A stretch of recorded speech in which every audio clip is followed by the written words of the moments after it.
Patuloy natin nararamdaman ang epekto ng tensyon sa gitnang silangan na nagdudulot ng banta sa pandaigdigang supply ng langis.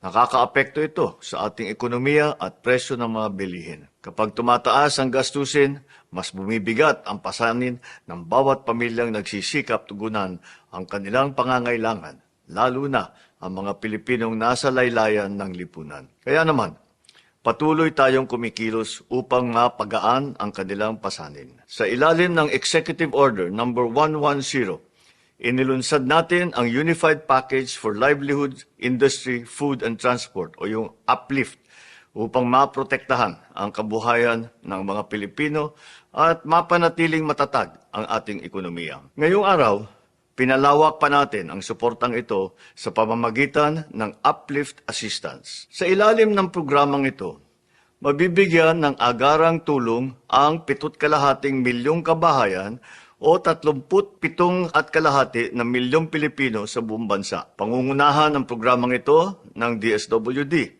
kasama ang iba pang mga ahensya ng pamahalaan. Makakatanggap ng isang beses na karagdagang tulong na hanggang 2,000 piso ang 3,5 milyong benepisyaryo ng Pantawid Pamilyang Pilipino Program o 4Ps at yung Walang Gutom Program. Palalawakin din natin ang ating suporta para sa 2,5 milyong mahihirap at yung malapit nang maging mahirap ng kabahayang natutukoy sa 2024 Community-Based Monitoring System o CBMS. Gayon din ang 1,5 milyong manggagawa at kanilang mga na may mababang kita na nakumpirma sa talaan ng Social Security System. Sila ay makakatanggap ng 2,000 piso kada buwan simula ngayong Hulyo hanggang sa Disyembre. Layunin ng Uplift Assistance na mapangalagaan ang kakayahan ng mga pamilyang Pilipino na matustusan ang kanilang pang-araw-araw na pangangailangan. Kasabay nito, pinalawak natin ang saklaw na tulong upang mas maraming Pilipino ang makinabang sa programa. Titiyakin ng pamahalaan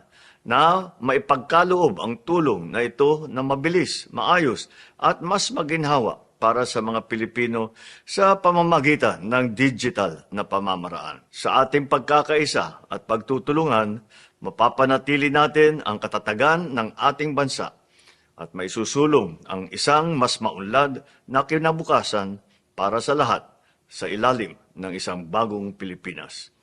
Maraming salamat po at magandang araw po sa inyo lahat.